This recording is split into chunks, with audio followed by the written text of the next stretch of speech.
Salut, c'est moi de la place du milieu, j'espère que vous allez tous très bien. Spider-Man Far From Home, c'est sorti le 15 décembre dernier. Je pense que vous êtes nombreux à l'avoir vu Day One, voire même Day -1 pendant les avant-premières. Et je l'ai vu, mais je ne l'ai pas vu tout seul justement. Et nous allons en parler ensemble. C'est un coutumier du fait, un invité, un ami de la place du milieu. Et je vous demande d'accueillir comme il se doit Venceslas Lifnitz. Venceslas. Bon, très heureux, la dernière fois qu'on s'était vu, c'était pour Justice League, c'était déjà des bonnes nouvelles, donc je suis ravi d'être là pour parler de ce nouveau Spider-Man très très attendu. On va passer aux spoilers, on va passer aux discussions spoilers. Alors, c'est vrai, effectivement, je vois sur les réseaux sociaux des gens qui disent, donc vous avez pas mal une campagne du no spoiler, depuis Avengers en plus Infinity War, vous avez cette prise de conscience des franchises de dire, s'il vous plaît, ne spoilez pas notre film. Et j'ai vu aussi ça sur les réseaux sociaux, des gens qui faisaient ça. Et finalement, j'ai regardé le film hier, j'ai vu sur les réseaux sociaux, et il y a des spoilers partout en fait. Les gens spoilent à fond. Et je trouvais ça un peu curieux que les gens disent ne spoilez pas s'il vous plaît, parce que finalement, le comportement à avoir finalement, c'est de ne pas regarder les réseaux sociaux. Parce que si vous allez voir, essayer de voir des réseaux sociaux sans spoiler, c'est pas ce qui va se réaliser. C'est pas ce qui va se réaliser. Vous allez être spoilé. Insta va vous spoiler. Voilà, n'allez pas à Insta, n'allez pas sur Facebook, allez voir le film d'abord et ensuite regardez les réseaux sociaux. C'est maintenant, je pense que, étant donné que c'est un comportement systématique dans les réseaux sociaux, c'est à nous les utilisateurs de réseaux sociaux de ne pas s'y rendre en fait, tout simplement. Alors, je fais un petit astérisque, du coup ça fait vraiment chier, je trouve, sur ce film-là. Ah ouais. Parce que par ailleurs, les spoilers sont venus de base des acteurs. C'est Alfred Molina qui a dit je suis dedans, c'est Jamie Foxx qui a dit je suis dedans. Et ça, pour le coup, c'est vraiment dommage. Je pense qu'ils n'ont pas compris parce qu'ils sont pas dans cette génération-là qu'il fallait pas le dire. Et pour le coup, Tom Holland avait déclaré qu'à la base, l'attitude de Marvel vis-à-vis de ça, c'était de vendre le film comme un Civil War entre lui et Doctor Strange. Et j'aurais trouvé ça fabuleux d'aller au cinéma et de pas savoir. De pas savoir qu'il y avait les autres vilains, etc. On commence déjà à spoiler, mais bon, ça c'était dans les bandes annonces. Oui. Et surtout, j'ai trouvé ça bien que malgré que tout le monde soit au courant, j'ai trouvé ça bien qu'ils mentent. Ouais. J'ai trouvé ça bien que les autres acteurs disent non, je suis pas dedans. J'ai trouvé ça bien qu'on les voit pas dans les bandes annonces, qu'ils soient pas sur les affiches. Oui. Parce que même si on sait qu'ils sont dedans, bah, le fait de pas avoir encore vu ces images, etc., quand ils apparaissent, des poils, enfin, c'est une énorme surprise, quoi. On va en parler. Déjà, la première chose, c'est finalement la réponse à la question à laquelle on se posait et qui a finalement trouvé la réponse. C'est est-ce qu'on va voir les Spider-Man dans ce film-là? Et la réponse est finalement oui. Et On ne fait pas que les voir, on les ressent. On les ressent. Et c'est très bien amené en fait, c'est super bien amené. C'était ma question, hein. Comment ils vont faire pour les ramener ici quoi? Et finalement, c'est un petit ressort scénaristique qui est donné, qui fait que effectivement on les voit apparaître directement et ça se justifie. Leur apparition, j'ai trouvé que, alors je sais pas, est-ce que tu as trouvé vraiment leur apparition crédible par rapport à Andrew Garfield ou Tobey Maguire? Alors, moi, j'ai trouvé qu'Andrew Garfield était en feu. J'ai trouvé que j'aime tous les Spider-Man, hein. Pour le coup, je fais pas de hiérarchie ou quoi que ce soit. Je trouve qu'Andrew Garfield a toujours plus correspondu à la vision du comics que j'avais, et je trouve que c'est celui qui tient le mieux, Peter Parker. Il Les l'incarne. autres proposent d'autres interprétations qui sont annexes. Tom Holland très lié aux Avengers, Tobey Maguire sur un côté plus victimaire entre guillemets, et plus des années 2000, qui fonctionne bien aussi. Mais je trouve qu'Andrew Garfield c'est le Spider-Man. Et du coup, le voir reprendre le costume après les soucis qu'on connaît et le voir en feu comme ça. Putain, moi ça m'a. Je trouve que Tobey Maguire est un peu plus fatigué, mais que du coup il a pris ce côté un peu oncle Ben. Un peu, je suis le vieux Spider-Man et calmement je vous explique. Mais notamment, on spoil, hein, Andrew Garfield a quand même des ressorts scénaristiques vis-à--vis du décès de Gwen dans le 2, donc c'est quasi une suite à Amazing Spider-Man 3. Et quand il en parle, les larmes aux yeux, quand il a une scène avec Zendaya et tout ça, où ça le rapporte à Gwen, et sur 2-3 regards, il est juste. Ah, il te transporte quoi, parce qu'il y a tout ce passif là que tu sens vraiment dans son jeu, aussi bien le côté rigolo, mais le côté rigolo qui cache le putain j'ai mangé. Et pour le coup, je trouve que alors la scène d'apparition en elle-même est peut-être pas la mieux réalisée du monde. Tu vas t'en parler effectivement au début, tu sens qu'il y a de la réal, après tu sens qu'il y a trop d'effets spéciaux à mettre. Donc même les scènes d'action, je les trouve pas. J'ai pas retenu un plan vraiment incroyable, iconique, alors que avec les trois, il y avait quand même vraiment moyen, je pense, de faire un plan à l'Avenger, tu vois, que tout le monde se serait souvenu pendant des années encore aujourd'hui. Donc ça non. Par contre, les discussions entre les personnages, Et l'implication des acteurs, et surtout la bienveillance des acteurs les uns envers les autres, est quand même très très chouette. Oui, mais tu vois, ça rejoint un peu ton avis avec celui aussi, avec les Nemesis qui reviennent également. Si vous avez vu la trilogie, si vous avez vu les trilogies, en fait, les trilogies Maguire et les 2 films d'Andrew Garfield, on peut limite savoir, enfin on sait en fait, où est-ce qu'on les a laissés, en fait, les personnages. Quand on peut reprendre la conversation, on sait comment ils ont commencé leur conversation, et quand on les voit apparaître, ils commencent directement par par rapport à leur arc narratif, on sait où est-ce qu'ils en sont en fait à partir de ce moment-là. Par rapport à Maguire, effectivement, moi ce qui m'a vraiment marqué, c'est son âge, c'est ce qui fait qu'il a vieilli. Alors finalement, est-ce que je devrais être surpris? Les gens vieillissent, oui, c'est comme ça. Mais voilà, tu sais. Après, il y a aussi un manque de préparation physique parce qu'ils ont pas été destinés je pense que c'était une apparition qu'ils ont dû faire quelques jours de tournage, mais quand même, c'était une apparition qui montre quand même qu'ils n'étaient pas préparés pour le rôle, comme Tom Holland qui est blocos maintenant pour incarner Peter Parker. C'est vrai que j'avais un doute en fait par rapport à Maguire. Je me suis dit, est-ce qu'il va vraiment porter le costume? Est-ce qu'il portera le costume? Parce que je l'ai vu qu'il est apparu en Peter Parker et je me suis dit, est-ce que c'est parce que c'est lui? Déjà, on avait des rumeurs comme quoi il avait quand même un peu demandé un peu de sous en plus, un salaire un peu plus conséquent par rapport à son apparition, qui a été en phase de négociation. Et je me suis dit, finalement, il avait obtenu son apparition dans le film, mais pas en Spider-Man. Je pensais qu'il allait faire bref. Ouais. Et Andrew Garfield, par contre, quand je l'ai vu, automatiquement, c'est vrai qu'effectivement, il incarne son personnage. Et en plus de ça, effectivement, on reprend il a un arc narratif que le reprend de par The Amazing Spider-Man 2 à Gwen, quoi. Je sais pas ce que t'en penses, mais à la fin du film, t'as juste envie qu'il y ait un Spider-Man 4 et un Amazing Spider-Man 3 en fait. T'as envie qu'il y ait un film pour chacun et que ça puisse se croiser parce que ils l'ont encore tous, donc trop chouette. Qu'est-ce que tu as pensé justement des Nemesis qui apparaissent d'ailleurs? Donc il y en a plusieurs, il y a 3, 4, 5 qui apparaissent. Tu as le bouffon vert, tu as Dr Octopus, tu as le lézard, tu as Electro et tu as l'homme sable. Et putain, rien que d'en parler, je me dis putain, je les connais par cœur ces mecs là, quoi, tu vois.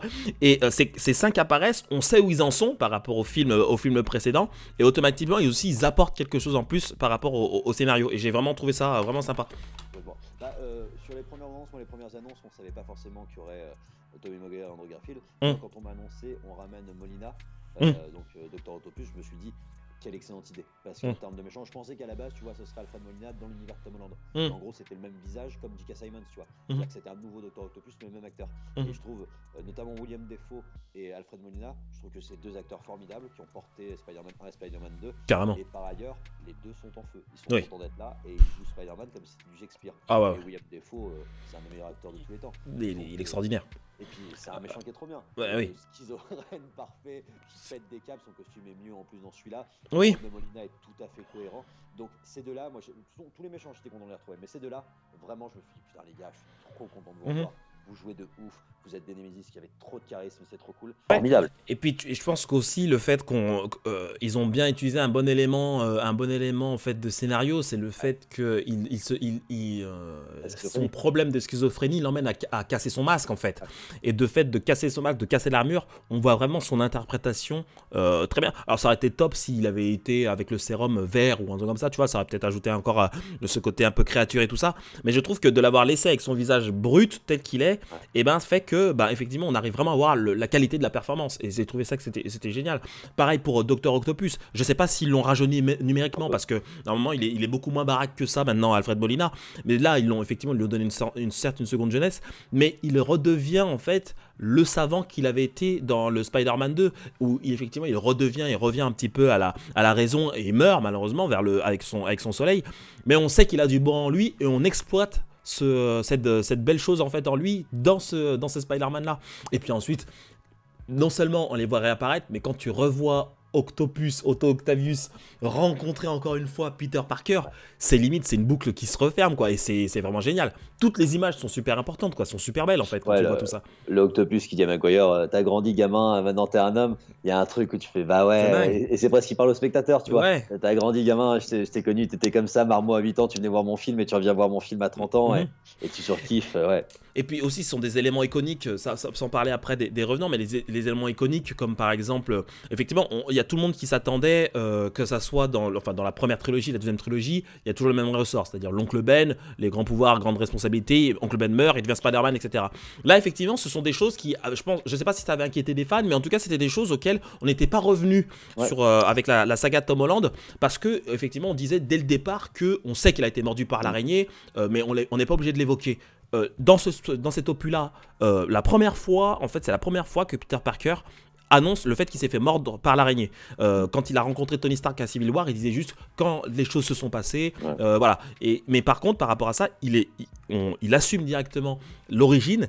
Et puis après aussi, je trouve que finalement, on se rend compte que ça soit avec l'oncle Ben et Tante May, quand c'est avec Tante May, et là c'est avec Tante May, en l'occurrence, que finalement on revient au même scénario, à la même tragédie de Spider-Man. Ça justifie un peu tout ce que les gens reprochaient en disant oui, mais Tony Stark peut pas être l'oncle Ben de Regarde, en fait, c'était pas le cas. En fait, ça sera Tante May.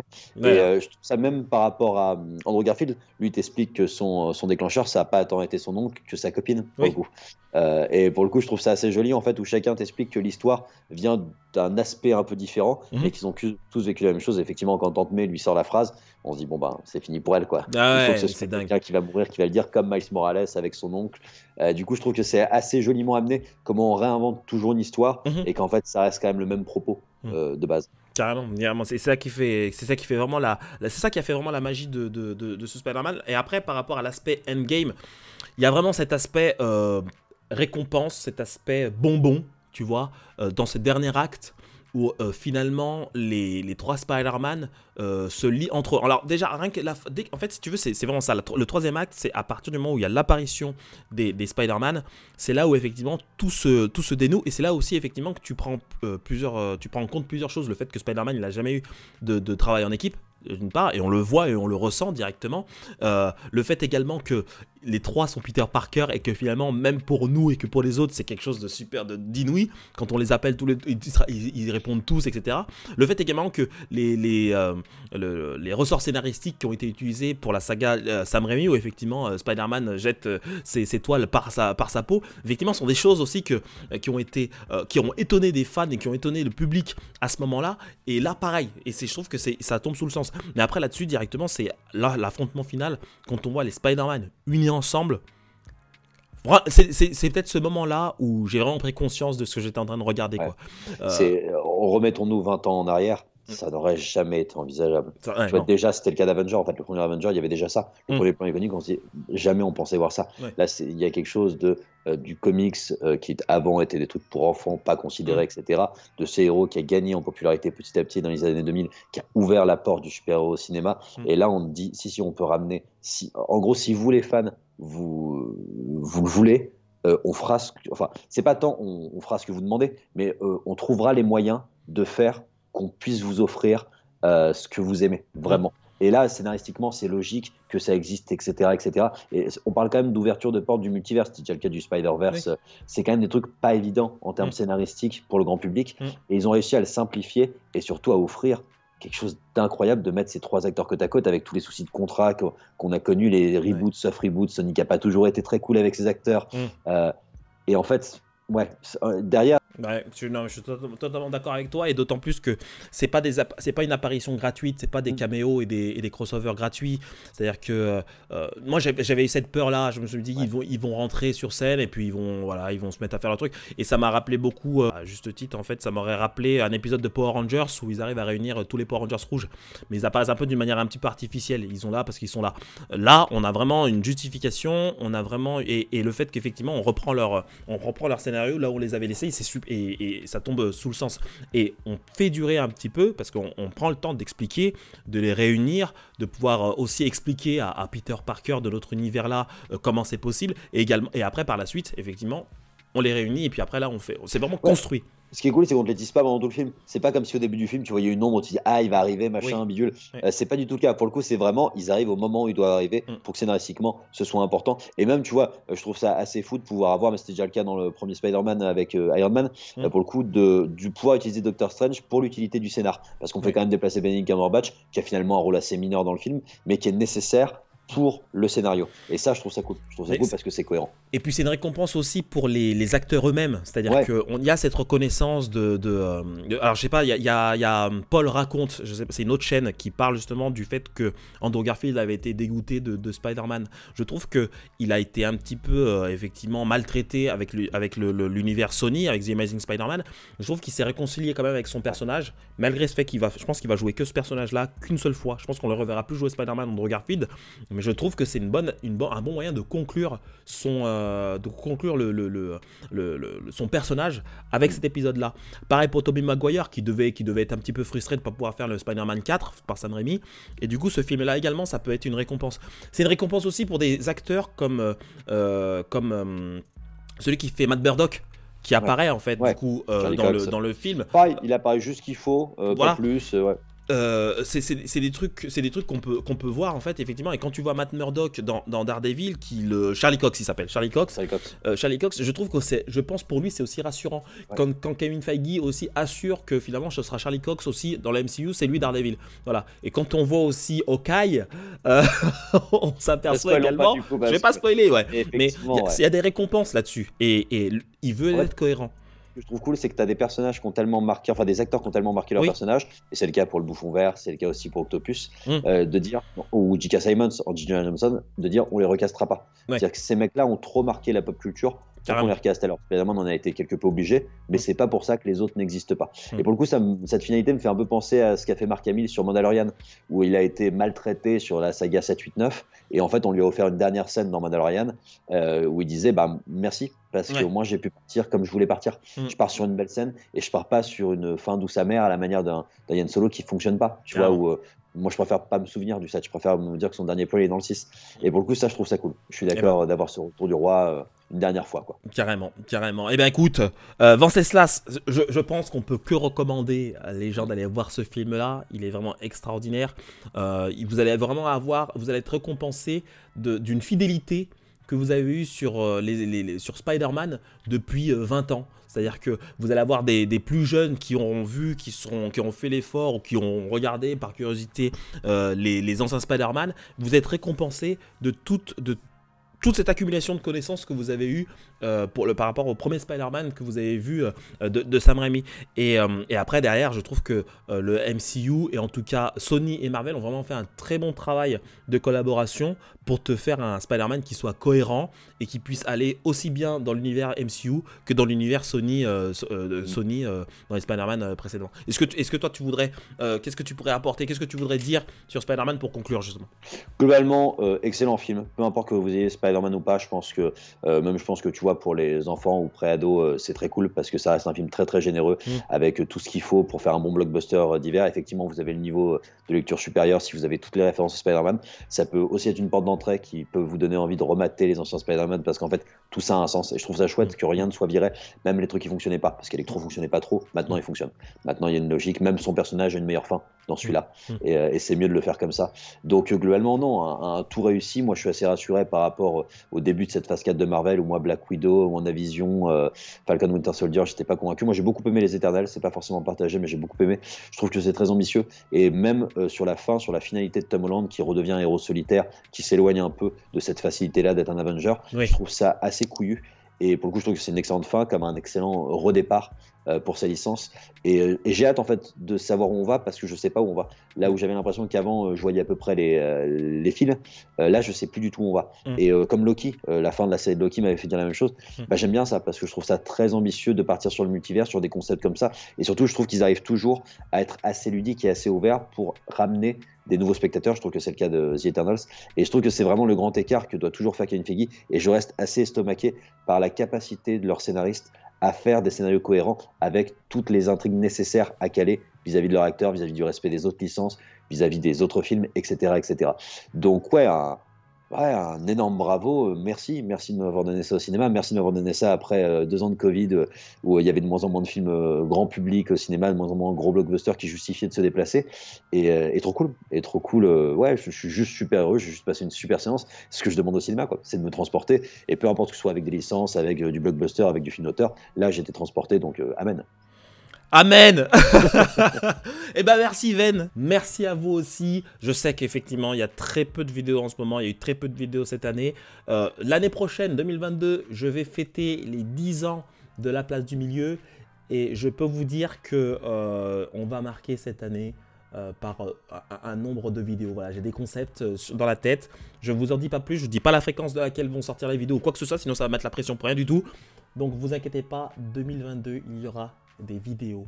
Comptez sur moi, je compte aussi sur vous pour être au rendez-vous. Vous pouvez déjà directement liker la vidéo, dire aussi ce que vous en pensez également du film. Dites-le nous sur les commentaires pour qu'on puisse nous après interagir avec vous également, pour qu'on puisse en discuter.